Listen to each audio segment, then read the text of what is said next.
Hello commerce students, आज की इस सेशन में हम लोग का जो वीडियो है, जो सेशन होने वाला है वो बहुत इंपॉर्टेंट रहने वाला है। क्योंकि मैंने बहुत सारे कमेंट्स पढ़े, सब ने मुझे मेल भेजा है कि दीदी आप हमें अब इकोनॉमिक्स भी पकड़ लो, इकोनॉमिक्स भी हमें बता दो कैसे करना है। तो पूरा आज इकोनॉमिक्स का आपका रिवील्ड है, आंसर कैसे लिखना है, पेपर पैटर्न क्या है, सब कुछ बता दिया है। एक वीडियो में सब कुछ कवर्ड है। So you don't have to hover around and scroll various videos in YouTube channel. एक वीडियो से सब कुछ आपका क्लियर हो जाएगा। तो मेरे साथ अंत तक बने रहिए। आज फिर से एक मूल मंत्र और देके जाऊंगी, क्योंकि ये मूल मंत्र आपके जीवन को सुधारने का काम भी कर रहा है। तो बिना देर किए हुए आज की सेशन की करते हैं शुरुआत। ओके, सबसे पहले हम लोग पढ़ेंगे आज इकोनॉमिक्स के पेपर पैटर्न के बारे में। ये क्लास 12 के लिए वीडियो डेडिकेटेड है फुल्ली। सो इकोनॉमिक्स पेपर पैटर्न क्या है आप लोग का, देखिए।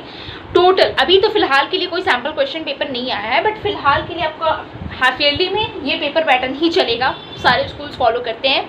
जो 2024 में आया है वो अभी भी आपका चलेगा। 2025 में क्या आएगा वो CBSE थोड़ी ही दिनों में, 1 महीना और होगा तो सितंबर में दे ही देगा मोस्ट प्रोबेबली। किसी को पता नहीं क्या होने वाला है।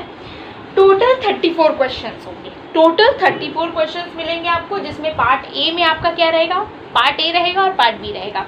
पार्ट ए में आपका मैक्रो है और पार्ट बी में इंडियन इकोनॉमिक डेवलपमेंट वाला जो बुक है उससे क्वेश्चंस आएंगे। यहाँ पर आपके 17 क्वेश्चंस आएंगे कुल, यहाँ पे 17 क्वेश्चंस आएंगे। तो यहाँ पर दोनों में वेटेज भी सेम है, मतलब होगा 40-40। और क्या, यहाँ पर क्वेश्चन 1 to 17 आपको मैक्रो का मिलेगा पार्ट ए में जो रहेगा। पार्ट बी में इंडियन का जो क्वेश्चन है वो question number 18 to question number 34 तक है। अब हम मार्क्स एंड क्वेश्चंस का, हम लोग का जो किस तरीके से कितने मार्क्स के क्वेश्चन और कितना उसका क्वेश्चन होगा ये भी हम लोग जान लेते हैं। देखिए, सबसे पहला 1 मार्क्स का क्वेश्चन 20 है, जिसका टोटल मिलाकर 20 मार्क्स होगा। फिर हमारा 3 मार्क्स का क्वेश्चन 4 होगा जो 12 है।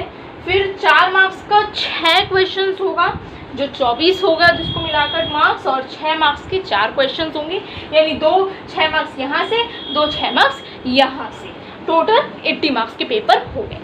अब हम लोग आते हैं कि किस तरीके के क्वेश्चंस में आपको मिलेंगे और कैसा कैसा डिफ़िकल्टी आपको फेस करना मिलता है। आप मुझे बताइएगा कि हाँ दीदी मुझे मिलता है। अगर आपने किसी ने भी अभी तक एक प्रीवियस ईयर क्वेश्चन पेपर अगर आपने किया होगा तो पता है, नहीं किया मैं लिंक का डिस्क्रिप्शन में दूंगी और मैं दिखाते चल रही हूँ कि किस टाइप का क्वेश्चन पूछा जाता आया है पास्ट ईयर्स में। एक्सपेक्टेडली इस साल भी वैसे ही पूछेगा, ज़्यादा बदलाव तो होगा नहीं, चेंज भी होगा तो एक मिनिमल चेंज होगा, बिग ड्रास्टिक चेंज तो आ नहीं जाएगा। तो जो 2024 में जिस तरीके के क्वेश्चंस आए हैं, मैं एग्जांपल के साथ, आप एग्जांपल भी देखोगे मेरे स्क्रीन में उसको, ठीक है, तो वो सब मैं अभी बता रही हूँ, टेंशन लेने का नहीं है। बट हाँ, कॉपी पेन नहीं बैठे हो लेकर तो बैठ जाओ अभी, ये मैं बोल रही हूँ। सबसे पहला टाइप 1 के क्वेश्चन, डेटा एक गिवन होगा, यानी कोई भी एक चार्ट भी दे सकता है, पाई चार्ट दे, कोई एक टेबल दे दे, कोई एक बार डायग्राम दे दे, कोई हिस्टोग्राम दे दे, मतलब कुछ भी एक दे देगा वो लोग डेटा, जिसमें आपको डिटेल्स होंगे।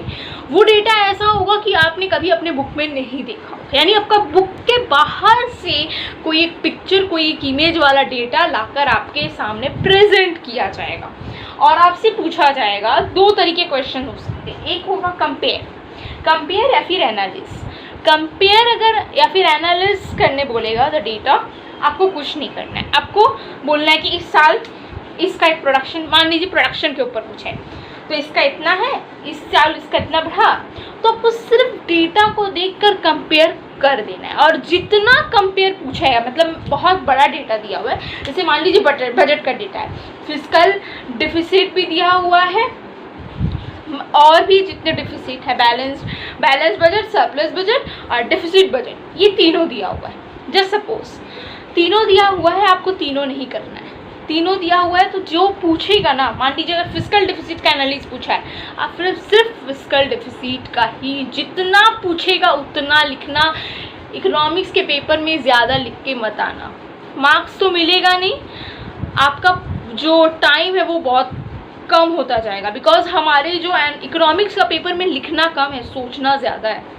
तो लिखने वाला काम कम करो, जो लिख रहे हो वो अच्छा लिखो और पेपर प्रेजेंटेशन पर ध्यान दो, सब कुछ बताऊंगी, सबका वीडियो आएगा प्रेजेंटेशन कैसे करना है। अभी चिंता करने की ज़रूरत नहीं, अभी तो बोर्ड नहीं दे रहे हो, जब दोगे सब कुछ टाइम पे मिल जाएगा आपको, पूरा अप टू डेट करके मैं भेजूंगी आपको बोर्ड्स देने। It's my responsibility, you guys are my responsibility. तो सबसे पहला डेटा अगर गिवन है, इंडियन में कहाँ से देगा ये बता दे रही हूँ मैं। इंपॉर्टेंट लिस्ट भी आएगा कि क्या क्या पढ़ के जाना है, वो भी बताऊंगी। एम्प्लॉयमेंट, और ज़्यादातर एम्प्लॉयमेंट से देता है या फिर हेल्थ से बहुत कम आता है, तो एम्प्लॉयमेंट का बहुत चांसेस हाई रहता है कि इंडियन से एक डेटा दे। नहीं तो डेटा मैक्रो से अगर आया तो नेशनल इनकम से आएगा, गवर्नमेंट बजट से आ सकता है, या फिर कोई इन्फ्लेशनरी डिफ्लेशनरी से भी आ सकता है, बट बहुत कम चांसेस होते हैं। ज़्यादातर चांसेस नेशनल इनकम का बनता है यहाँ से। कंपेयर करने बोला, कंपेयर कर दिया। जब आपसे पूछेगा कंक्लूजन कि state your point, give your reason, what do you think, कुछ भी अगर पूछ रहा है तभी लिखना अपना जवाब। उससे पहले अपने जवाब के ऊपर मत ध्यान देना। जब आपसे पूछेगा कि कंक्लूजन क्या है, जानकारी मांगेगा, वो जानकारी वाला क्वेश्चन है तो कंपेयर तो पहले करना है। सेकंड में थोड़ा 2 लाइन आपको जस्ट डिटेल में जानकारी दे देना है। Yes we know this is changing, this is the reason, reason क्या है उसके पीछे, दिस 2 लाइन दे देना बस, और कुछ नहीं करने की ज़रूरत है। ये ज़्यादा से ज़्यादा 4 मार्क्स आएगा, 4 नहीं 3 बस, उससे ज़्यादा 6 मार्क्स में ये नहीं पूछा जाएगा। इट्स माई गारंटी, 6 मार्क्स में नहीं पूछेगा ये। 3 या 4 अभी लिख के रख लो, अभी से लिख के रख लो, बहुत काम आएगा अंत तक। टाइप 2 क्वेश्चन पे जंप करते हैं। टाइप 2 में क्या होगा, कोई भी एक स्टेटमेंट दिया होगा, एक स्टेटमेंट भी हो सकता है, एक पैरा भी हो सकता है, कुछ भी हो सकता है। यानी कुछ भी हो सकता है इन द सेंस कोई एक न्यूज़पेपर से उठा के दे सकता है, कोई एक स्टेटमेंट लिख सकता है, तो बच्चे कंफ्यूज हो जाते हैं। अब मेरे बच्चे हो तो कंफ्यूज होना तो बनता नहीं है। सबसे पहले आपको इसके लिए क्या ज़रूरत है, इस क्वेश्चन को करने के लिए आपको कैसे प्रैक्टिस करनी है, यू हैव टू आइडेंटिफाई। अब यहाँ पर आपको स्टेटमेंट दिया रहेगा ना, यू हैव टू आइडेंटिफाई। अब ये आइडेंटिफिकेशन वाला क्वेश्चंस कहाँ से ज़्यादा आता है, नेशनल इनकम से आता है, फॉरेन एक्सचेंज से आता है, बीओपी से आता है मैक्रो का, और इन्फ्लेशन डिफ्लेशन से भी आ सकता है। इंडियन से 2 चैप्टर से बहुत ज़्यादा हाई चांसेस होता है, एक एम्प्लॉयमेंट, एक हेल्थ, और एक sustainable development, SD sustainable development. यहाँ से भी क्वेश्चन इस तरीके से आएगा इंडियन का, स्टेटमेंट बेस्ड यस। तो आपको थोड़ा तैयारी करके चलना है स्टेटमेंट बेस्ड। यहाँ से थोड़ा पकड़ने में दिक्कत होती है बच्चों को, बट अगर जो अब दिक्कत हो रही है पकड़ने में, ये बड़ा प्रॉब्लम है, बोल रही हूँ मैं। कैसे इसको ठीक करना है, सबसे पहले आप जब पढ़ रहे हो, अभी तो पढ़ रहे हो, अभी रिवीजन कर रहे हो, उस समय क्या करो, कहीं डाउट हो कंसेप्ट को क्लियर करो, अपने आप को समझाओ, बार बार एक टॉपिक को समझाओगे तो आपका देखना कंसेप्ट जो कहीं डाउट अगर माथे में रही होगी तो वो हट जाएगी। यानी बादल जो मंडरा रहे हैं आपके ऊपर डाउट्स के ना, वो हट जाएंगे।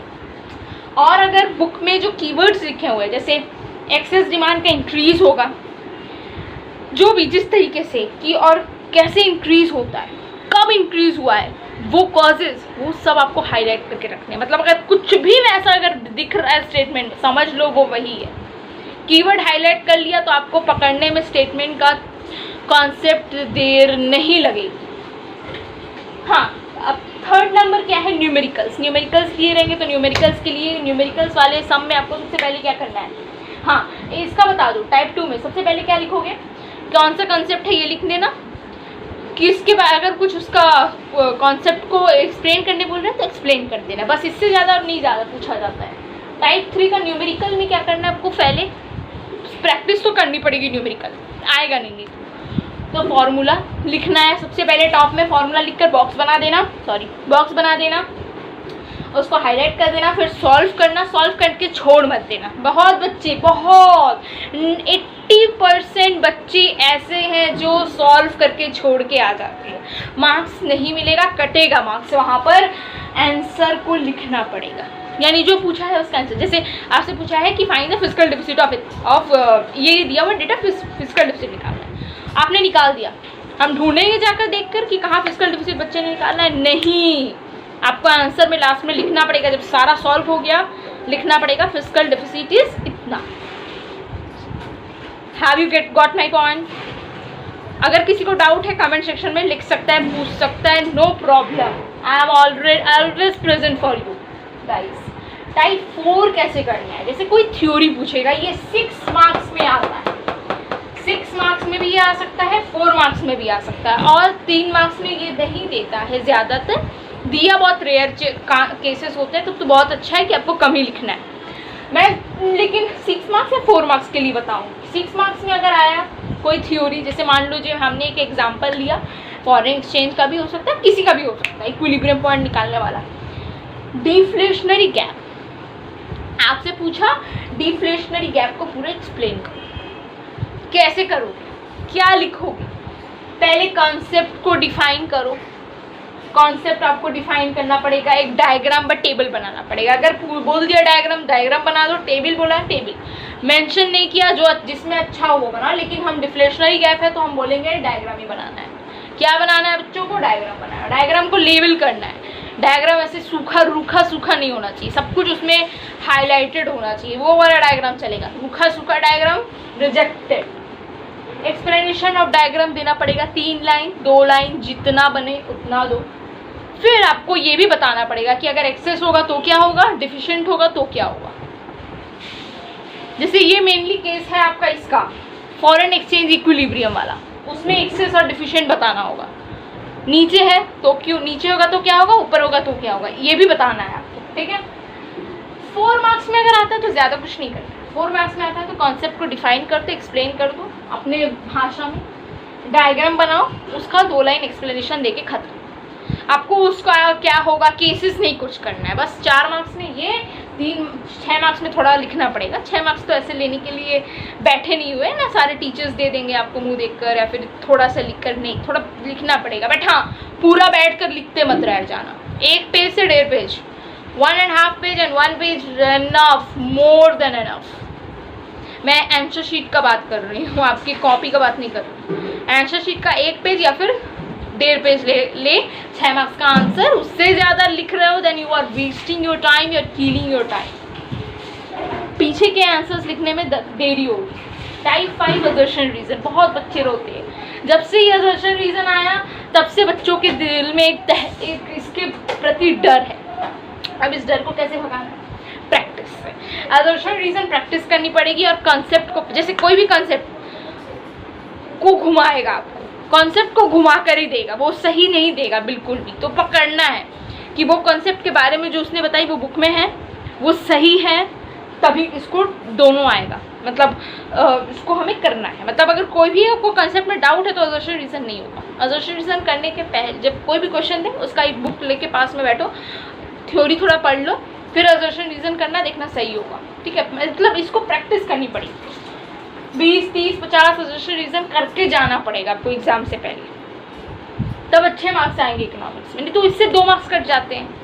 बहुत डरावना है, क्योंकि असर्शन रीज़न बोर्ड हर समय नया बनाएगा, नया बनाता है, कभी भी अलग से पुराना उठा के नहीं देता है, अपने से नया बनाकर ही प्रेजेंट करता है। आपको वहाँ पर ही टैकल करना है इसको, तो थोड़ा प्रैक्टिस ज़्यादा है इसमें। फिर हम आते हैं टाइप 6 MCQ प्रैक्टिस। MCQ के 2 तरीके हैं। एक थ्योरी पूछ सकता है, कोई क्वेश्चन पूछेगा, कोई भी पढ़ा हुआ थ्योरी पूछेगा। दूसरा न्यूमेरिकल। न्यूमेरिकल में बच्चे टाइम गंवाते हैं। क्यों गंवाते हैं? क्योंकि उन्होंने MCQ की प्रैक्टिस नहीं की।